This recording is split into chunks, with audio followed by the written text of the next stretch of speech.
2022 সাল থেকে ব্যাপকভাবে তারল্য সংকটে ভুগছে ইসলামী ব্যাংক বাংলাদেশ লিমিটেড। এরই মধ্যে লুটেরাদের খপ্পরে ব্যাংকটির খেলাপি ঋণের আকার দাঁড়িয়েছে 1,75,000 কোটি টাকা, যার অর্ধেকের বেশি একাই নিয়েছে আলোচিত এস আলম গ্রুপ। বৃহস্পতিবার দুপুরে বাংলাদেশ ব্যাংকের গভর্নরের সঙ্গে সাক্ষাৎ শেষে এ তথ্য জানান ব্যাংকটির চেয়ারম্যান।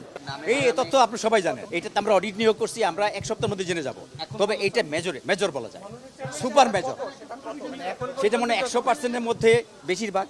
এরই মধ্যে ইসলামী ব্যাংকের বিদ্যমান সমস্যাগুলো শনাক্ত করা হয়েছে উল্লেখ করে তিনি জানান, গ্রাহক, প্রবাসী, শেয়ার হোল্ডার ও বিদেশি বিনিয়োগকারীদের মাঝে আস্থাহীনতা প্রকট হয়েছে। 31 ডিসেম্বরের মধ্যে এসব সংকট দূর করতে এরই মধ্যে কাজ শুরু করা হয়েছে। 2027 সালের মধ্যে ব্যাংকটি ঘুরে দাঁড়াবে আর এগিয়ে চলা শুরু করবে 2029 সাল নাগাদ। গ্রাহকদের মধ্যে কনফিডেন্স নাই, টাকা জমা দিলে অন্য জায়গায় চলে যাবে। রেমিটেন্সের লোকদের মধ্যে কনফিডেন্স নাই, রেমিটেন্স পাঠালে অন্য জায়গায় চলে যাবে।